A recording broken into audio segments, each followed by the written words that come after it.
que, como escavadores, estamos a buscar dos teus tesouros. Por isso, ilumina-nos, direciona-nos, abençoe-nos.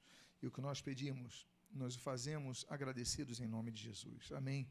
E amém. O texto base, vamos a Gênesis 1. Nós temos trabalhado apenas no primeiro versículo. Eu sei que todos já conhecem de cor esse texto. Mas Gênesis 1, que diz, no princípio, criou Deus os céus e a terra. A partir do próximo domingo, nós vamos sair do versículo 1, ok? Próximo domingo, nós vamos entrar no dia 1º da criação, mas nós ainda estamos no dia 0. No último domingo, então no primeiro domingo, nós falamos sobre os vários tipos de princípio.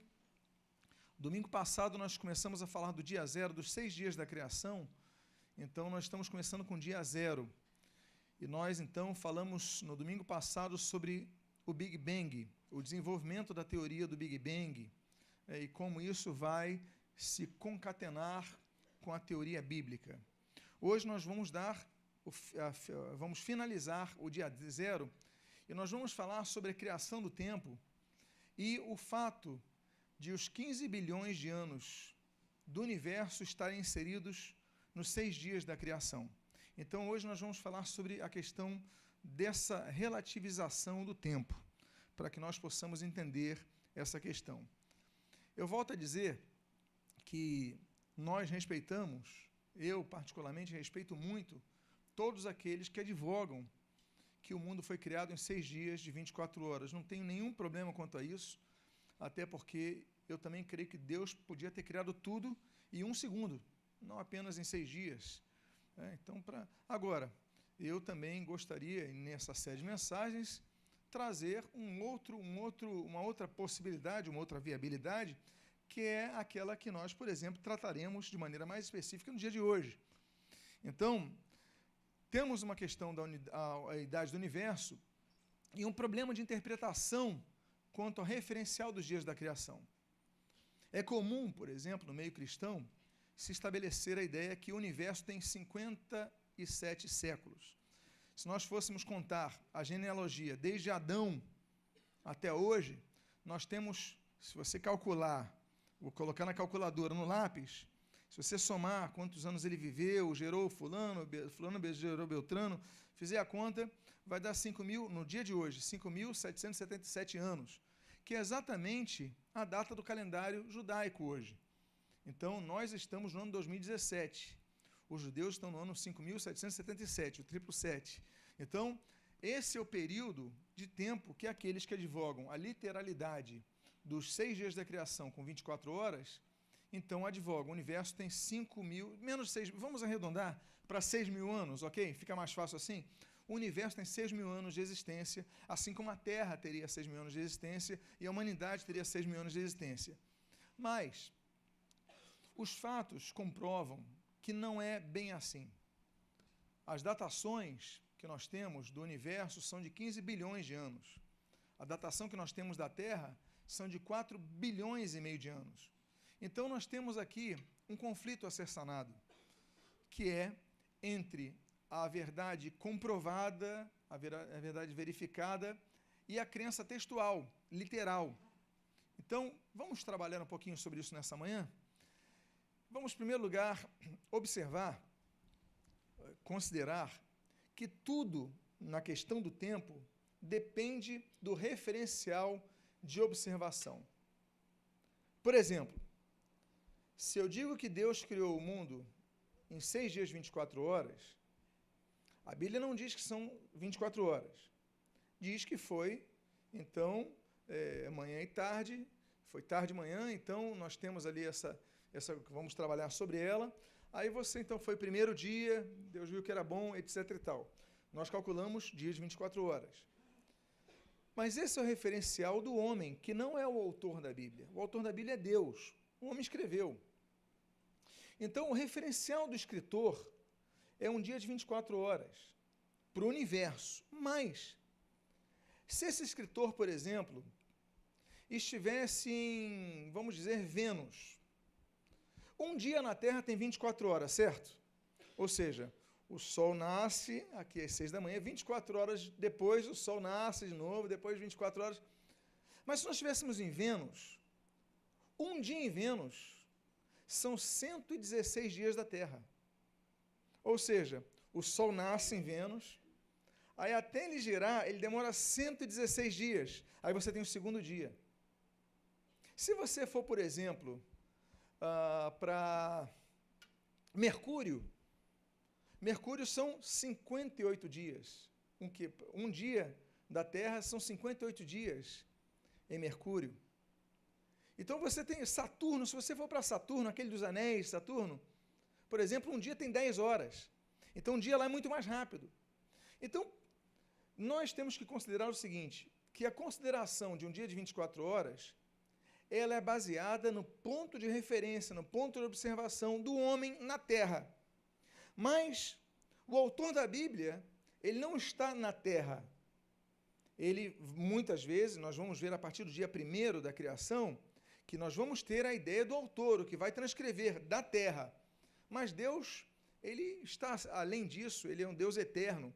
Então, ele não necessariamente, o ponto de observação vai ser a Terra. Mas nós temos que considerar o seguinte, 2 fatores. A dilatação do tempo. Vocês lembram que nós comentamos sobre Einstein, Albert Einstein, no último domingo? Eu tenho uma frase dele muito interessante, que ele diz o seguinte, quando o mesmo evento é visto de 2 referenciais, 1000 ou bilhões de anos podem ser vistos como dias.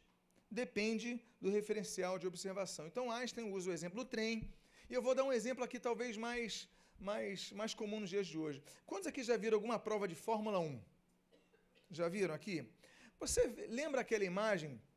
Quando a câmera, ela pega um carro vindo de frente, aí tem até um vaporzinho atrás, não sei se você já... Parece que o carro está parado, não parece?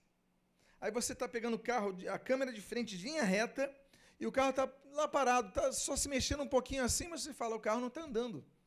O carro está praticamente parado, está muito devagar. Mas se você pega um outro ponto de observação, se você pega a câmera de lado de uma reta e os carros passando ao lado, você nem consegue enxergar a cor do carro, de tão rápidos que são. Notaram isso? A minha pergunta é, a velocidade é a mesma do carro? Mas a nossa percepção é a mesma? Não. Por quê? Porque a percepção do tempo, ela é variável em conformidade com o ponto de observação, o referencial. Por isso que nós temos a teoria da dilatação relativística do tempo, né? Uma teoria einsteiniana. Pois bem, então isso é importante nós considerarmos, para considerarmos então 2 referenciais de tempo. Primeiro, o referencial de Deus. Vale lembrar que Deus é atemporal, uma vez que Ele é eterno. Volto a dizer que nós não somos eternos.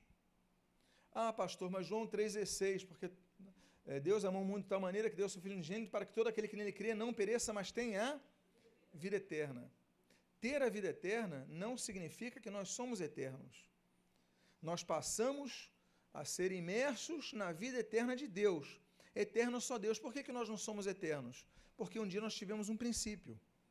Se um dia Deus nos criou e nós tivemos um princípio, podemos ter uma infinitude de dias, podemos não ter fim, mas se nós tivermos um princípio, nós não somos eternos. Eterno, como diz o Salmo 90, por exemplo, só Deus é eterno. Porque Deus, além de não ter fim, como nós não teremos, mas Deus também não tem um início. Ou seja, só Deus é eterno. Então nós temos que considerar que algumas linguagens bíblicas para dias podem se referir a 24 horas, sim, mas também podem se referir a longos períodos de tempo. Vamos citar a própria Bíblia.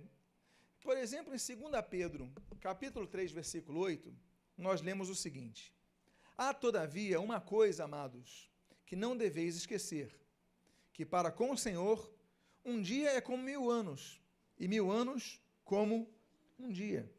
Então, para Deus não há diferença, porque Deus é eterno. Deus existe antes de existir o tempo. E Deus não se limita ao tempo de 24 horas, porque, volto a dizer, é o referencial do homem. Se nós estivermos em Saturno, o referencial vai ser mais rápido de tempo. Se nós estivermos em Vênus, em Mercúrio, o referencial vai ser mais longo. Mas Deus não está em Mercúrio, Deus não está em Saturno, Deus não está na Terra. Deus está muito além disso, a dimensão de Deus é outra, uma dimensão atemporal. Então, para Ele, 1000 dias é como 1000 anos. Por isso que a palavra profética de Deus, O que para nós é difícil, para Deus não é. Deus revelar o futuro. Por quê? Porque a nossa dimensão, nós tramitamos dentro do presente e consideramos fatos do passado. E aí nós, então, conseguimos concatenar essa equação para termos uma percepção lógica dos fatos que nos envolvem. Agora, a percepção do futuro nós não temos. Para Deus, passado, presente e futuro é a mesma coisa, porque ele não está limitado ao tempo. Pois bem, vamos avançar. Consideramos, então, o referencial de Deus, que é um referencial eterno. 1 ano, 1000 dias, 1000 dias, 1 ano, 1 segundo, 1 trilhão de anos, 1 bilhão de dias, 1 hora. É indiferente para Deus. O fato é que nós devemos considerar o referencial humano, até porque depois nós vamos tratar dos próximos dias da criação a partir do domingo que vem. Então, por exemplo, nós temos uma compreensão de início, meio e fim, e nós também temos uma compreensão básica de minutos, horas e dias. Agora, quanto ao texto de Gênesis 1:1, que nós temos trabalhado nesses 3 domingos, é comum que tudo comece a partir do primeiro dia. Tanto é que nós nem começamos no primeiro dia, vamos fazer isso domingo que vem. Mas nós consideramos o primeiro dia através da movimentação da luz. Eu volto a dizer, dependemos da luz para considerar o dia. Então, vamos trabalhar nessa manhã sobre 7 argumentos que nos ajudam a compreender melhor o fato de os dias terem sido mais do que de 24 horas, ou seja, 7 argumentos que vão nos ajudar nesse sentido. Estão preparados para continuarmos? Amém? Então vamos lá. Primeiro, nós temos as provas, as descobertas científicas. A estrutura geológica da Terra é de milhões de anos. Só os polos, o sul e o norte, eles mudaram de lugar mais de 400 vezes. Deslocamento da massa da Terra, só dos polos, mais de 400 mudanças. Nós temos fragmentos geológicos que mostram a enormidade de tempo que a Terra tem, muito mais do que 6.000 anos.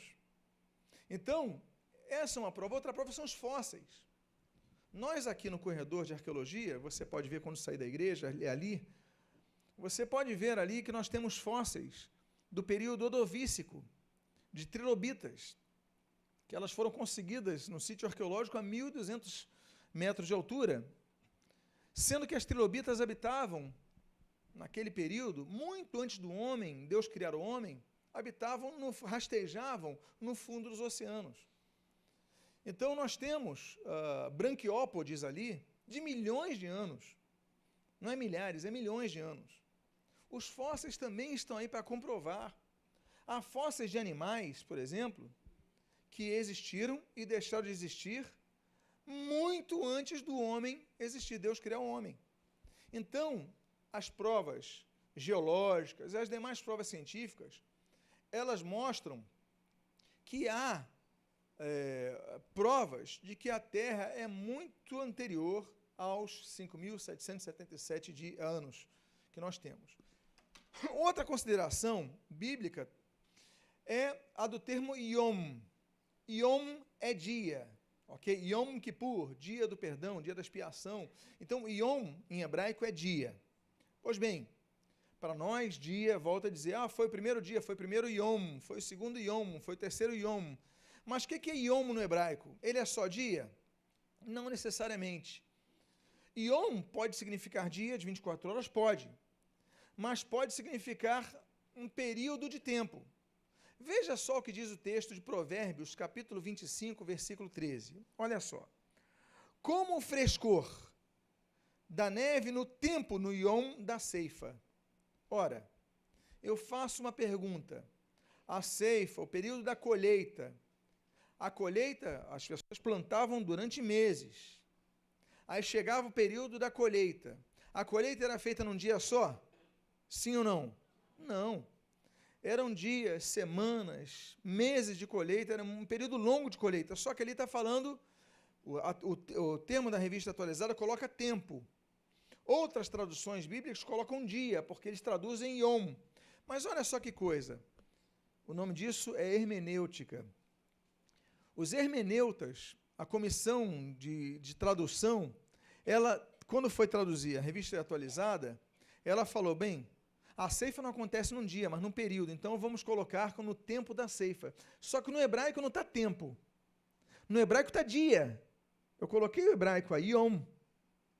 Então, a palavra em hebraico dia, o primeiro dia, segundo dia, terceiro dia, é yom, que pode significar, como o próprio texto bíblico mostra, um período maior de tempo do que de 24 horas. Então, a própria Bíblia mostra isso. Outra prova, outro fator, outro argumento que nós temos na reflexão desta manhã é quanto à duração do terceiro dia da criação.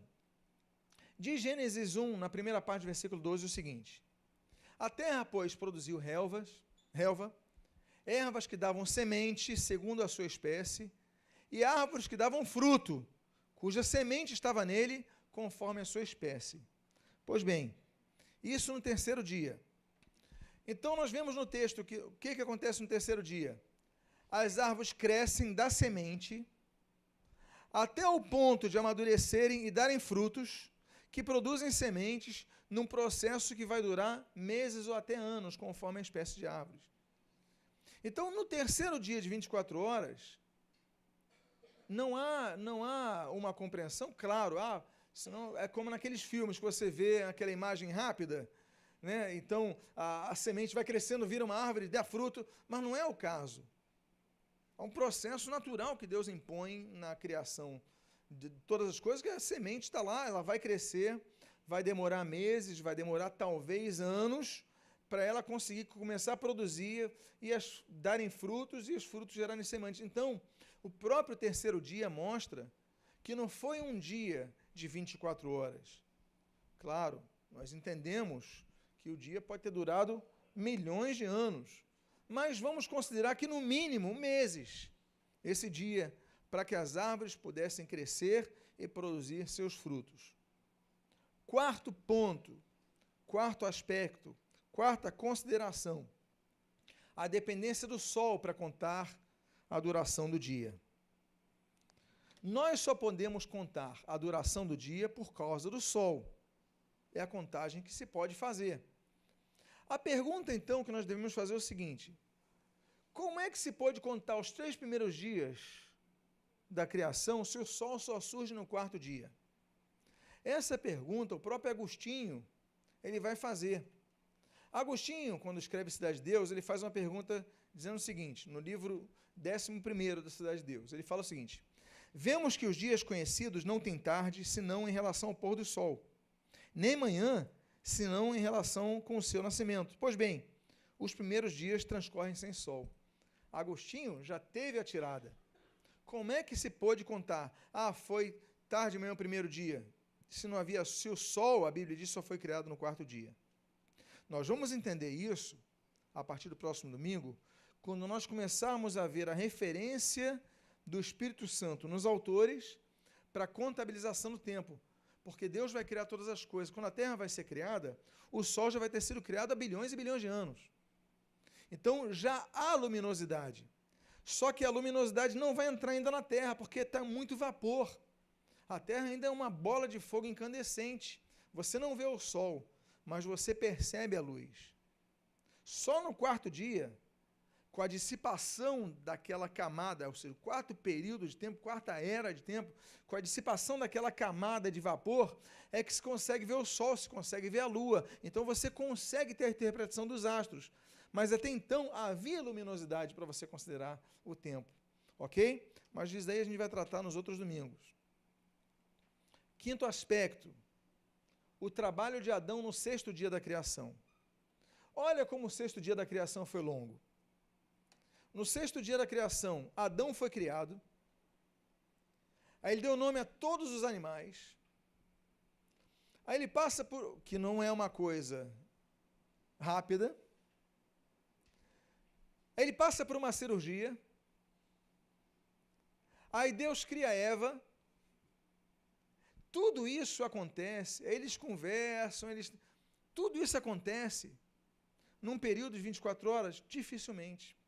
Não pela lógica.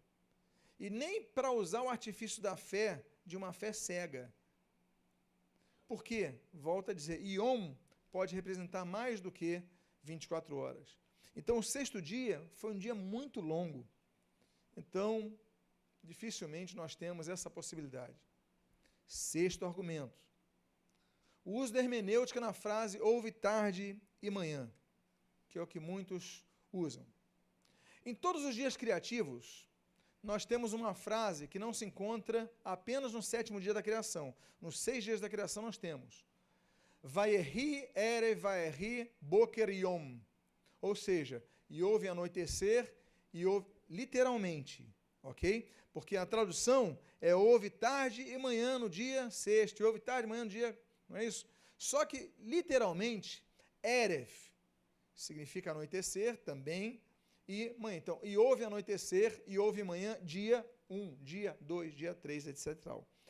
Então, nós temos 2 palavrinhas que eu sublinhei aqui, em amarelo. Erev e boker, que é o que nós vamos trabalhar aqui. Então, eu já falei sobre isso, e nós temos que reparar 2 questões. Primeiro, a concepção do dia judaico. Vai lembrar que, em que pese, na época de Moisés, ainda não termos necessariamente judeus, mas temos hebreus ainda, judeus a partir de Judá. Então, era povo hebreu, não era povo judeu. Os hebreus, e depois os judeus, eles vão ter a concepção de dia diferente da nossa. Nós cronometramos o dia. Meia-noite começa o novo dia. Então, estamos no domingo, depois da meia-noite já entraremos na segunda-feira. Mas para o judeu, o dia, ele se inicia com o pôr do sol. O sol se põe, começa o dia. Alguns irmãos estiveram em Israel conosco, estivemos lá no Shabat.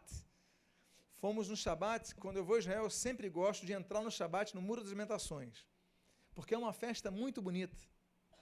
Judeus do mundo inteiro se reúnem para passar o Shabat no Muro das Lamentações. Eu mostrei para eles, olha, um grupo de judeus, por exemplo, fica de costas para o muro, até o pôr do sol. Quando o pôr do sol se vira, eles se viram para o muro. Eu expliquei para eles, olha, isso daí é por quê? Porque tem um grupo de judeus que entende que o Shabat é a noiva.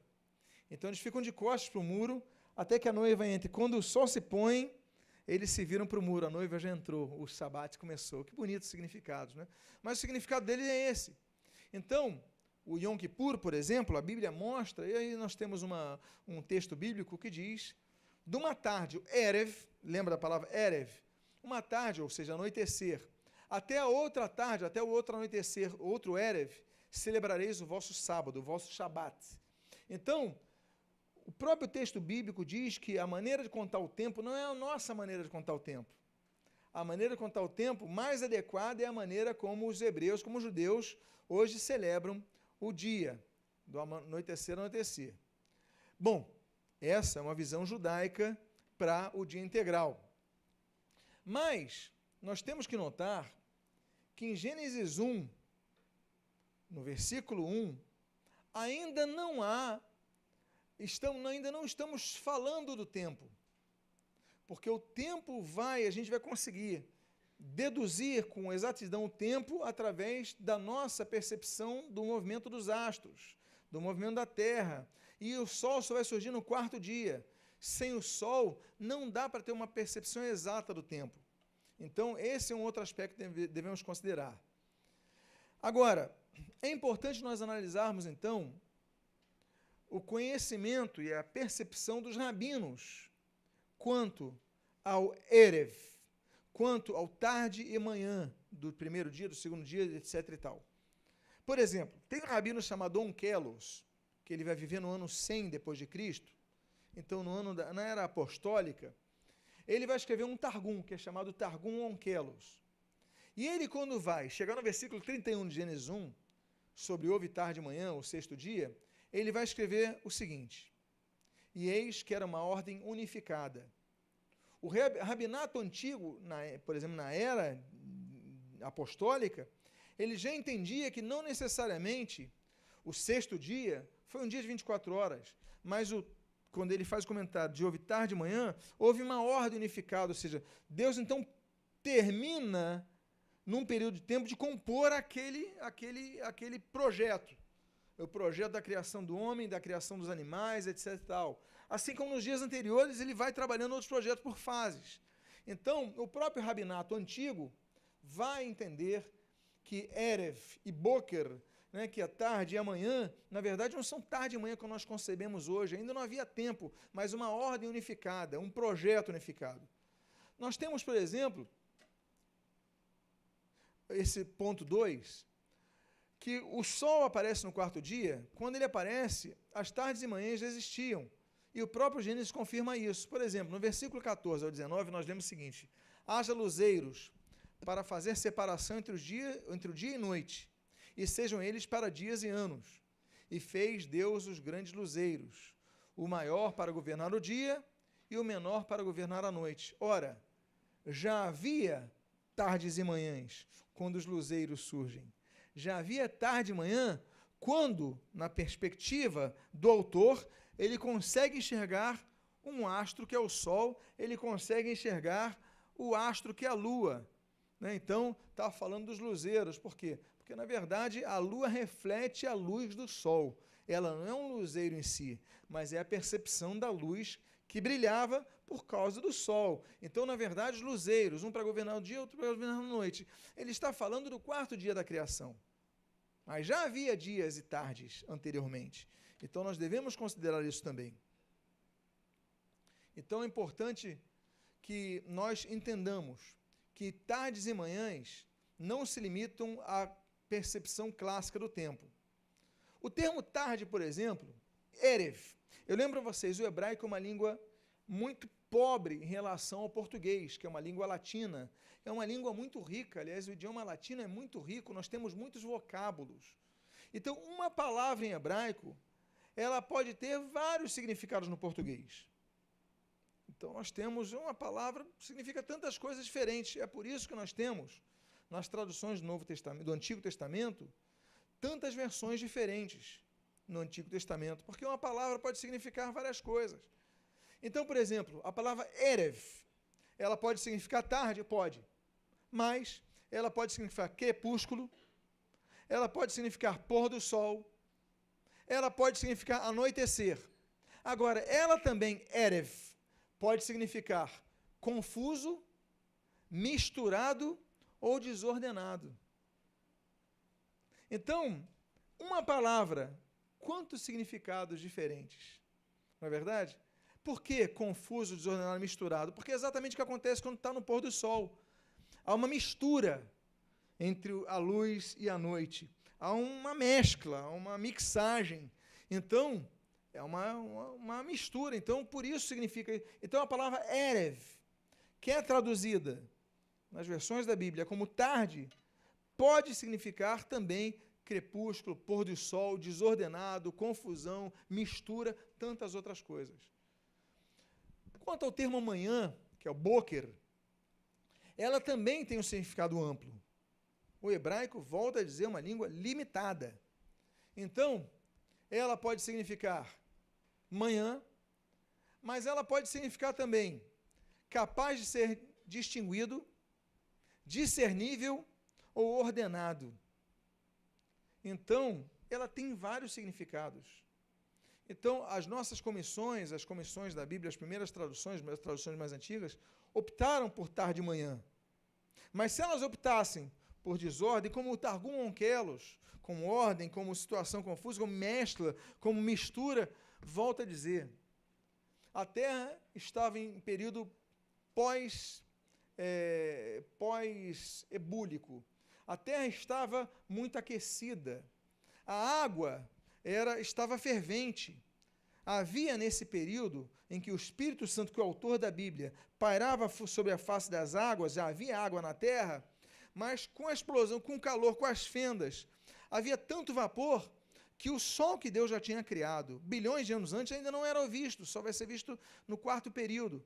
Então, mas se entendia aquela mistura, aquela confusão. Então, tarde e manhã nesse sentido. Pois bem, agora, uma vez que o tempo não é único nem absoluto, mas produto de movimento, Então, ele pode ser contabilizado de maneira diferente. Então, uma tradução possível, não é herético, não é nada errado, é possível, pelas regras da exegese e as regras da hermenêutica e as regras da interpretação bíblica, enfim, pode-se dizer o seguinte: o segundo dia passou de uma situação confusa para uma situação ordenada. E não apenas após o pôr do sol se terminou o segundo dia, porque como se perceber exatamente o pôr do sol naquele período, naquela situação, naquele contexto? E sétimo argumento, com o qual eu vou encerrando a mensagem dessa manhã.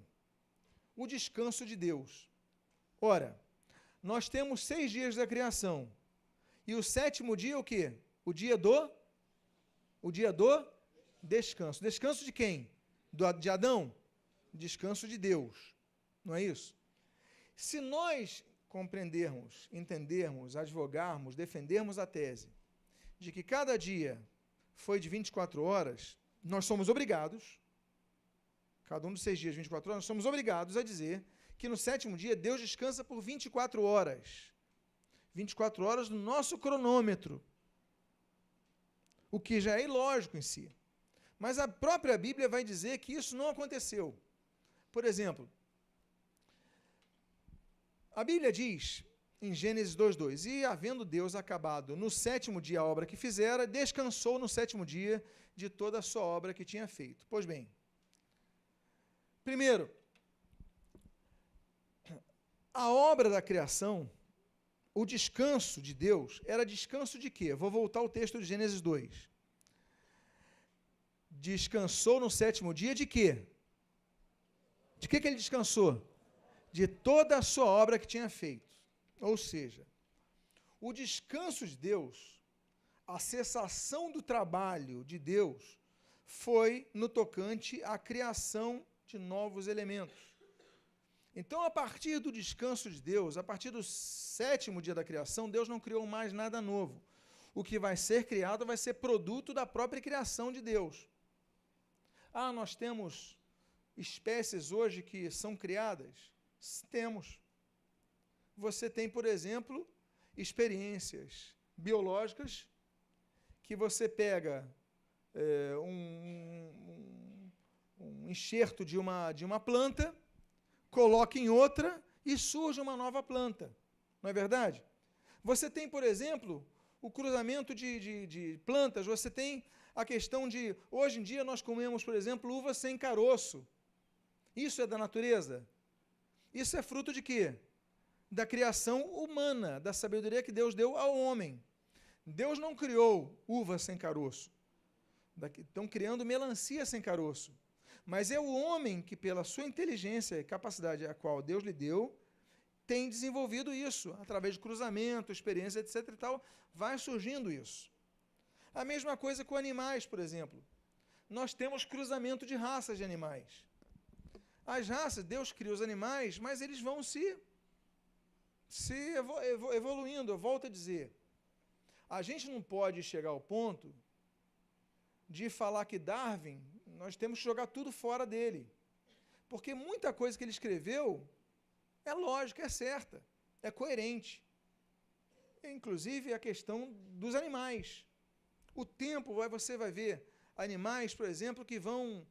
A evolução das espécies, a gente questiona a questão do homem. Mas os animais é plausível. Então, é o cavalo que vai se esticar e vai começar a crescer, aí temos a girafa, temos várias raças diferentes, da adaptação dos meios e tal. O que acontece nos dias de hoje? Ainda hoje nós temos assim. Claro que não com a sequência que havia nos milhões de anos. Nós temos um período muito, muito pequeno de tempo hoje. Então, Deus, ele deixa de criar algo novo a partir do 7º período. Mas as pessoas estão se reproduzindo, né? Espécies com cruzamento de animais, aí você junta o cavalo, você junta com a égua, com o jumento, aí você tem a mula, não é isso? É uma nova espécie que surgiu ali, nasce estéril e tudo mais. Então, você tem que ter essa percepção agora. Deus, ele para de produzir algo novo a partir do 7º período. Só que o 7º período foi de 24 horas que Deus descansa, ou seja, a partir do descanso de Deus, Deus continua a trabalhar em novas obras? Não. A Bíblia diz de toda a obra. Então vamos a partir dessa premissa. Deus então deixa de criar matérias ex nihilo, do nada, a partir dali. Agora, o período foi só de 24 horas? Hebreus, capítulo 4, versículos 1 a 4, diz que não. O que diz Hebreus, capítulo 4, versículo 1 até o versículo 4? Temamos, portanto, que sendo-nos deixada a promessa de entrar no descanso de Deus, a promessa de entrar no descanso de Deus. Nós queremos entrar no descanso de Deus, é uma promessa que nós temos. Olha. Sendo-nos deixada a promessa de entrar no descanso de Deus, diz o autor da carta aos Hebreus, suceda parecer que algum de vós tenha falhado, ou seja, não entre no descanso de Deus. Aí ele continua dizendo, nós, porém, que cremos, entramos no descanso, embora certamente as obras estivessem concluídas desde a fundação do mundo. Ele está falando do descanso de Deus em relação ao período que Deus começou a descansar na criação do mundo. Não é isso que diz no final, no versículo 4? Olha, as obras estivessem concluídas desde a fundação do mundo. Desde a fundação do mundo, ele está falando do descanso de Deus que aconteceu há 6.000 anos atrás. No caso aí, 4.000 anos atrás. 4.000 anos atrás, Deus descansou. Ok. Mas por que ele diz que nós vamos entrar no descanso de Deus? Se ele está dizendo que nós ainda vamos entrar no descanso de Deus, é porque aquele descanso não era de 24 horas. Aquele descanso que já começou há 4.000 anos atrás ainda estava em vigor. Nós cremos que vamos entrar no descanso de Deus, ou seja, Deus continua descansando. Jesus falou, meu Pai trabalha até agora, meu Pai não parou de trabalhar.